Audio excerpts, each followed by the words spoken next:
Tayo ng Santo Niño Exhibit 2026 sa parokya ng San Juan Bautista.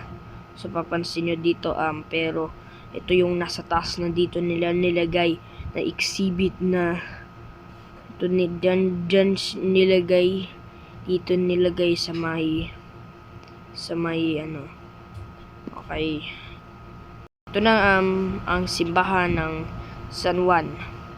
Pero sarado siya. Ito pa yung may bilin. Ito yung sa may taas.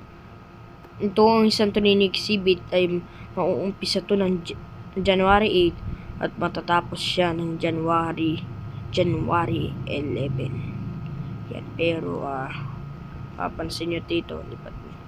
Ayan, January 11. Yan, pero mabilis lang to. Kaya dalawang araw na lang matatapos na exhibit. Haha, pero puntahan na lang natin. Yan, wow, dami pala, no? Dami pala ginagawang exhibit na mararami ng Santo Niño. Tara. Dito naman tayo sa may dito muna tayo. Yan. Okay. Yan. Ang pakadaming correction ng mga Santo Niño. Yan Ito pa ang pakadami. Hehe. Yan pa. Ito pa ang isa naman to. Ayan yung may hawak na krus. Yan pa. Nakasakay sa kanya. Ito pa. Tapos, dito naman tayo ay Santo Niño de Crucis. Nakapako sa krus si Santo Niño. Okay. Meron ito na si Santo Niño de Cebu. At nandyan si Santo Niño de Puso. At Santo Niño de Padua. At si Santo Niño de Santissimo Rosario. Yan, tapos meron dito sa Santo Niño de Obispo. Obispo talaga to, Obispo. Sobrang masakit pag Obispo. Joke lang, ha. Kaya, okay, ito naman sa side ay Santo Niño de Guadalupe. Yan, ang inay. Pasensya na sa maingay. Santo Niño de Rosario.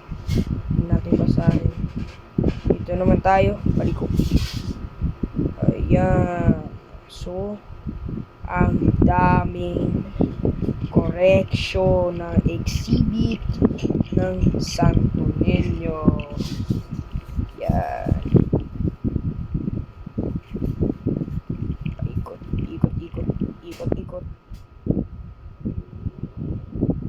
Okay, ikutin natin napasok muna tayo sa simbahan ng San Juan Bautista. Ito yung sa may altar, may Belen. Okay, ito pa yung ating altar ng San Juan Bautista Parish. Parokya ng San Juan Bautista.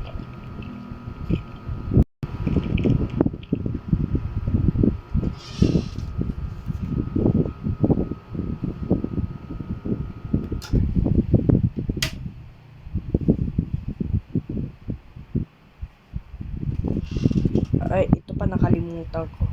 Ito si San Jose at yung San Juan de Bautista. Yan, mga Sagrado Familia. Ito pa. Ang dami. Nakakatuwa. Ang masyadong dami. Ang pakadami.